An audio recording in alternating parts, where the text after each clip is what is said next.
je le dis de manière très négative. Et il faut donc sortir de l'eau, il faut ressortir. Ça va prendre du temps pour ressortir la tête de l'eau, pour l'image du Cameroun, qui a été très ternie par ce que nous venons de vivre. Parce qu'en la réalité, au-delà du refus de dire le droit par le Conseil constitutionnel, c'est une atteinte à la démocratie. Nous sommes signataires de la CADEC, la charte africaine, la démocratie, des élections, la gouvernance. Le Cameroun l'a signé, ratifié. Il y a des engagements que les États prennent pour promouvoir la démocratie, des élections dans des conditions acceptables pour qu'il y ait une démocratie. C'est dans ce texte-là. Le Cameroun a signé et ratifié. Mais le Cameroun signe rapidement, ratifie, mais oublie que c'est des engagements qui ont été pris. Et dans le cas d'espèce, le fait d'écarter de manière aussi grossière la candidature d'un citoyen montre que le Cameroun a refusé d'appliquer les règles qu'il s'est lui-même fixées à travers la Constitution, à travers le texte que je viens de signer. Parce que là, il y a un problème de manque d'inclusivité dans le processus électoral. Le Cameroun, à travers l'institution qu'on appelle le Conseil constitutionnel, a clairement pris fait et cause, non seulement pour le refus de droit, pour l'atteinte à la démocratie, mais refuser qu'un acteur majeur qui a déjà été candidat à l'élection présidentielle dans son propre pays ne puisse pas s'engager à la même élection qui suit immédiatement sur la base, j'allais dire, des arguments fallacieux. Parce que la décision qui a été prise de rejeter la candidature du professeur Maurice Kamto, je crois qu'on en parlera encore et encore dans ce pays. Et cela va même peut-être faire l'objet des mémoires, des thèses. Tous les Camerounais, de l'intérieur comme de l'extérieur. C'est-à-dire, cette affaire nous va nous suivre pendant longtemps par rapport au droit, par rapport à la démocratie au Cameroun. J'insiste là-dessus pour dire que nous sommes donc engagés dans un processus électoral qui, au moment d'atteindre sa phase de croisière, est pratiquement torpillé par ceux-là qui sont censés la protéger. Et la question aujourd'hui se pose, et je crois c'est le cœur du débat maintenant, que va-t-il se passer par la suite? La confiance dans une institution, elle est fondamentale. Si les Camerounais ne peuvent plus faire confiance aux institutions censées être des institutions démocratiques, comme ELECAM, comme le Conseil constitutionnel, mais ils vont se retirer, ils vont retirer leur confiance. Tout l'enthousiasme que nous avons vu depuis 1 an, 2 ans, bientôt 3 ans, tous ces jeunes qui sont allés s'inscrire sur les listes électorales, dans la pluie, et même des personnes âgées, qui ne croyaient plus aux élections au Cameroun, qui ne croyaient plus au suffrage électoral sincère au Cameroun, mais qui sont engagés à prendre leur récépissé en attendant la carte électorale, sont aujourd'hui frustrés, déçus et s'interrogent sur la suite de la compétition. Donc, le MINAT, qui a été au cœur de tous les agissements que l'on voit tout à l'heure, que ce soit au niveau de l'ECAM ou bien au niveau du Conseil constitutionnel, a fait beaucoup de tort à la démocratie du Cameroun. La démocratie qui était en train de prendre son envol au Cameroun a fait beaucoup de mal. Et pour revenir à une situation meilleure, je dis bien, il va falloir beaucoup de temps pour rassurer les Camerounais. Et je termine pour dire que les Camerounais doivent savoir qu'il n'y a pas de situation éternelle. Il y a des situations qui peuvent s'améliorer et que le moment venu, il y a des actes qu'il faut savoir poser. Je pense que pour l'instant, rien n'est encore perdu. Par rapport à ce scrutin, tout dépend du mot d'ordre que donnera le candidat porté par le Manidem pour la suite de la compétition. Voilà, alors, Philippe Manga, dans le sillage de ce contentieux préélectoral, il y a eu quand même un certain nombre d'actes, de choses qui ont été observées. Je voudrais requérir l'avis du citoyen et surtout du défenseur des droits de l'homme que vous êtes. On a remarqué qu'il y a par exemple des personnalités ou des gens qui ont été interpellés je veux dire, au cours, pendant que l'audience se tenait. D'ailleurs, cela a donné lieu à un communiqué de la Commission des droits de l'homme du barreau, qui dit que la Commission des droits de l'homme du barreau donc a appris avec stupéfaction que par arrêté préfectoral du 6 août 2025, M. le préfet du département du Foundi a ordonné une garde à vue administrative de 15 jours renouvelable à l'encontre de 29 Camerounais pour compter du 4 août 2025. Et pour justifier une telle décision, l'ordonnance indique que les intéressés sont susceptibles d'être poursuivis pour trouble à l'ordre public, attroupement et incitation à la révolte à Yaoundé, etc. En effet, en cette journée du 4 août 2025 se tenait l'audience du contentieux préélectoral au Conseil constitutionnel, qui est pourtant une audience publique et par conséquent ouvert au public. Mais pour des raisons inconnues, l'accès à la salle a été restreint ce jour. C'est donc la raison pour laquelle les citoyens se sont retrouvés en grand nombre ce jour au siège de la dite juridiction et sont donc arrêtés de manière arbitraire. Et plus loin, la commission dit condamner avec la dernière énergie cette violation flagrante de la liberté d'expression, des opinions politique également, garantie par le préambule de la Constitution qui dispose que nul ne peut être inquiété en raison de ses opinions politiques. Cette situation est d'autant plus grave car le Cameroun est actuellement en période électorale. C'est ce qu'écrit la Commission des droits de l'homme qui tient à rappeler que le Cameroun est actuellement en période électorale et qu'il est inadmissible que des citoyens fassent l'objet de mesures de garde à vue simplement pour avoir pu assister aux audiences publiques du Conseil constitutionnel et pour avoir exprimé en public leurs opinions politiques. Il y a donc ces personnalités qui ont été, ces gens qui ont été arrêtés dans le sillage de cette audience au Conseil constitutionnel, mais on a également appris qu'il y a une émission télé qui a été interrompue. L'autorité administrative a fait éruption dans les locaux des médias et a exigé, il était en présence des forces de l'ordre, que cette émission soit arrêtée. Vous, en tant que défenseur des droits de l'homme, défenseur de la citoyenneté, quel est le regard que vous portez sur ces différents aspects-là? Est-ce que ça traduit une sorte de frilosité de la part du pouvoir face à, je vais dire, dans ce contexte électoral? C'est le regard que nous portons depuis longtemps. En fait, il s'agit de ce que nous dénonçons depuis quelques années maintenant, la gouvernance par la terreur. Nous sommes dans un pays où des gens ont choisi, n'est-ce pas, de gouverner par la peur et la terreur. J'ai l'habitude de dire que, je ne sais pas si je me trompe, mais à ma connaissance, un ministre de l'administration territoriale a vocation à protéger les citoyens que nous sommes. Et donc c'est son rôle, normalement.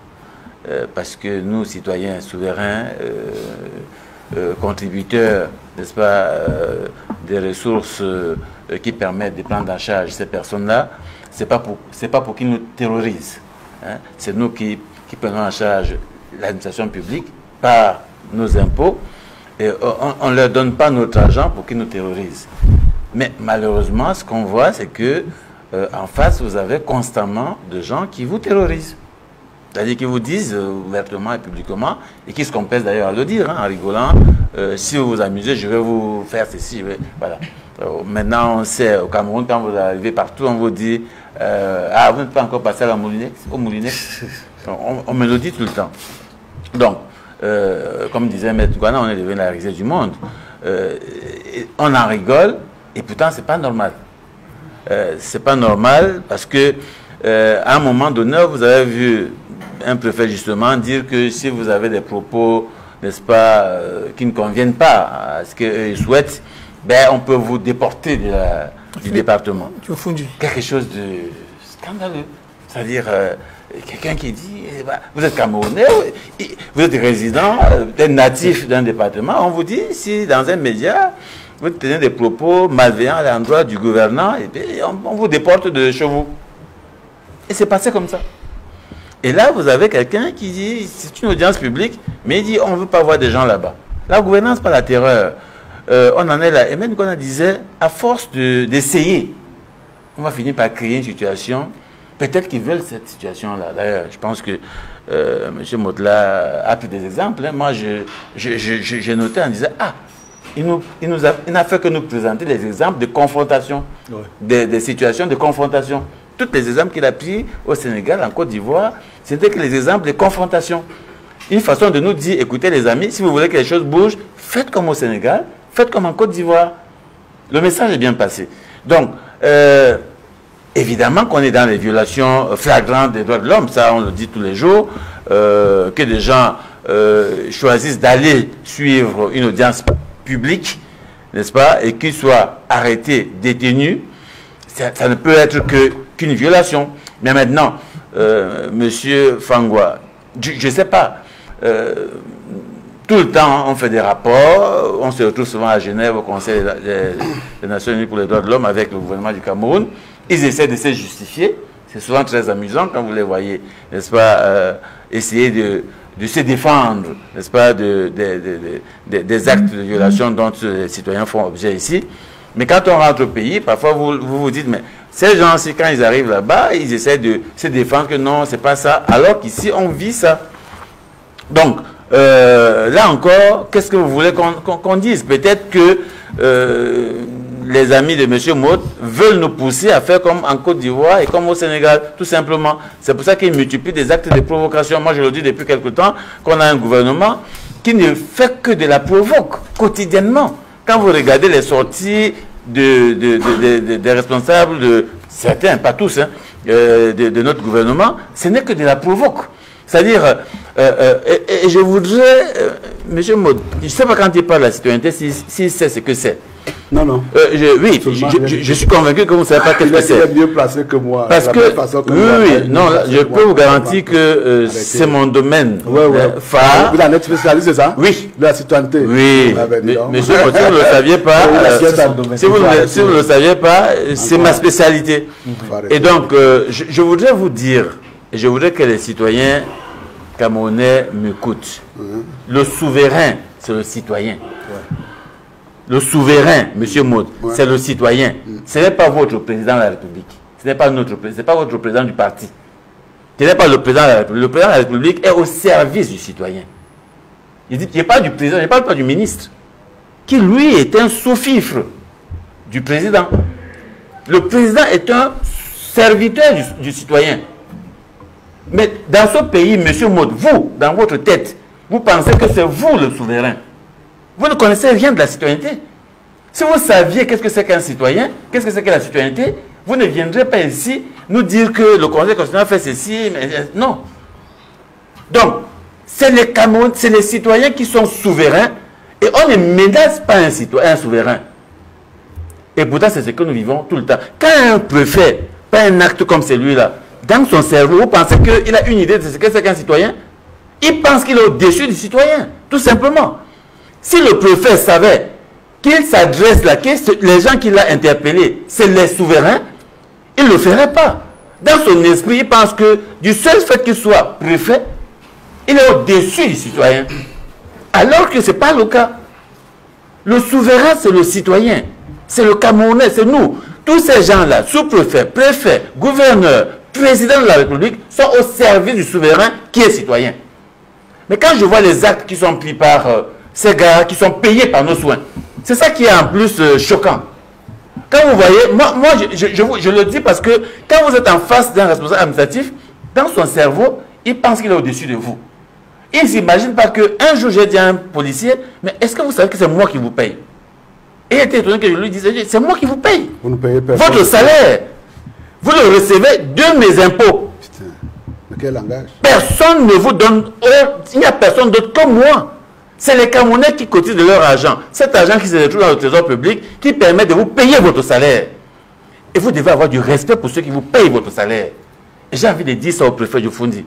Il doit avoir du respect pour ceux qui payent son salaire, qui lui donnent les moyens de travailler. C'est le citoyen. Et le fait de tout le temps avoir de la brutalité vis-à-vis de ceux qui ont le pouvoir souverain, c'est une provocation grave. C'est pour ça que quand je lis à chaque fois les sorties du ministre, du ministre de la, je me dis, mais est-ce qu'il sait qu'il s'adresse au souverain? Et je voudrais, monsieur, vous êtes député. En tant que député, on va dire, représentant des citoyens, vous avez la responsabilité, monsieur Mot, de défendre le citoyen, de rappeler aux administrations publiques, c'est votre travail, de rappeler aux administrations qu'il doit avoir du respect vis-à-vis du citoyen. Vous prononcez, depuis quelque temps, je vous entends parler de la citoyenneté. Je dis, mais est-ce qu'il se rend compte de ce qu'il dit? Vous devez rappeler aux administrations, aux sous-préfets, aux préfets, quand ils prennent des actes, vous devez leur dire, attention, les actes que vous prenez là, c'est vis-à-vis du souverain. Et moi, je représente le souverain. Donc, faites attention quand vous prenez des actes, parce que vos actes, en réalité, doivent aller dans le sens de protéger le souverain. Mais nous sommes dans un pays où ceux qui sont censés protéger le souverain sont ceux qui provoquent, qui mettent la pression, qui terrorisent le citoyen, le souverain. Et attention, à un moment donné, le souverain va quand même se rendre compte que la provocation a atteint un certain niveau et qu'il doit réagir en tant que souverain. Parce que le peuple reste souverain.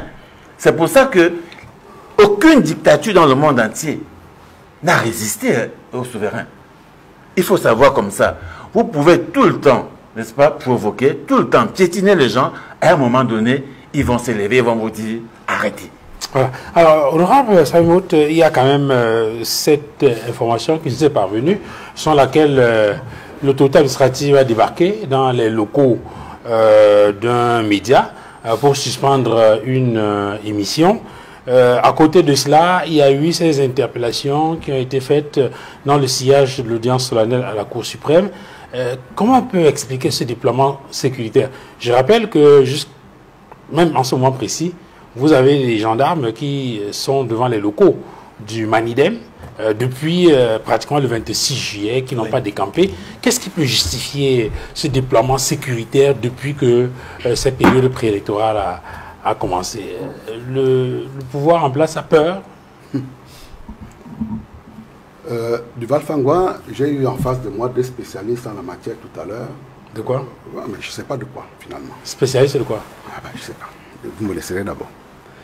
Mais je voudrais dire que de manière conceptuelle, la vue publique nous met tellement en situation d'opposition qu'il est important que l'on reste pondéré, que l'on reste modéré, que l'on reste humble pour qu'on arrive à des désaccords acceptables. Monsieur Nanga me dit, moi, le spécialiste de la citoyenneté, je suis descendu dans la rue pour pouvoir dire à un agent de police, de maintien de l'ordre, c'est moi qui te paye, et donc, en fait, du fait que c'est moi qui te paye, je peux te soumettre. Ah non. C'est ça la citoyenneté. C'est ça ce qu'il a dit. Non, j'ai jamais dit ça. C'est moi qui vous paye. Donc si c'est moi qui vous paye... de voir. Oui, mais bien sûr. De la même façon que lorsque tout à l'heure, je vous ai parlé de l'adversité républicaine, il s'agit absolument de l'adversité républicaine. Elle doit être sous le fondement de ce que je viens de vous dire tout à l'heure.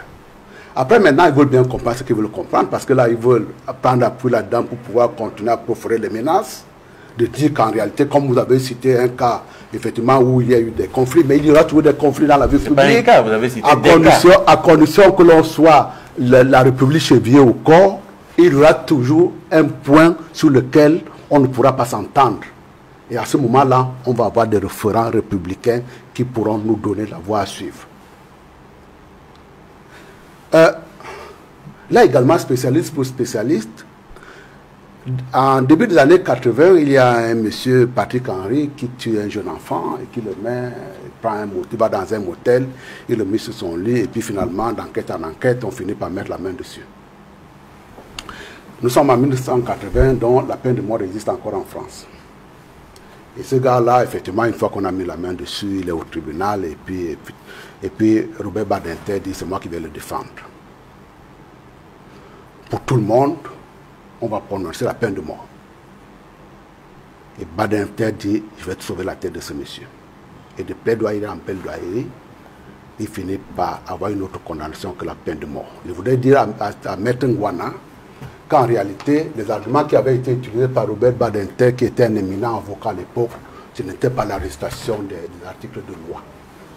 Il avait utilisé d'autres instruments. Et c'est pour cette raison-là que je le souhaite, qu'il renforce son socle argumentaire pour ne pas apparaître dans le plateau comme je sais pas moi, le spécialiste de quoi que ce soit. Par ailleurs, quand un spécialiste vous dit et qui va au Conseil constitutionnel avec pour argument de ce que, à partir du moment où on a viré l'argent à une institution, c'est pas dire qu'on a reconnu la légalité de quelqu'un. Là, sincèrement, je tombe de nu.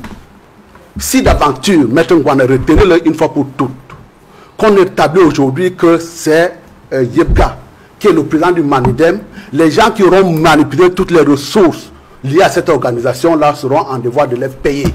C'est comme ça que ça fonctionne. Après, maintenant... Monsieur Médé comptable, je crois qu'il faut mieux qu'il manipule les chiffres. Expert comptable. C'est un comptable, il faut qu'il manipule les chiffres. Je ne n'entrerrai pas au barreau avec une licence parce qu'en matière de droit, je suis largement au-dessus du droit. Consultez votre argumentaire, à ce moment-là, on pourra avoir une décision raisonnable. Parlez des chiffres. C'est des choses que vous prévalez. Le droit, ce n'est pas votre affaire. Je voudrais continuer en disant qu'en réalité, là, on nous annonce quelque chose de fort nouveau. Notre système électoral, à un tour, est fait pour que des conditions de coalition dès l'appel du corps électoral. Donc, ce ne sera pas une nouveauté demain qu'on se retrouve en face déjà. Nous nous préparons pour cela.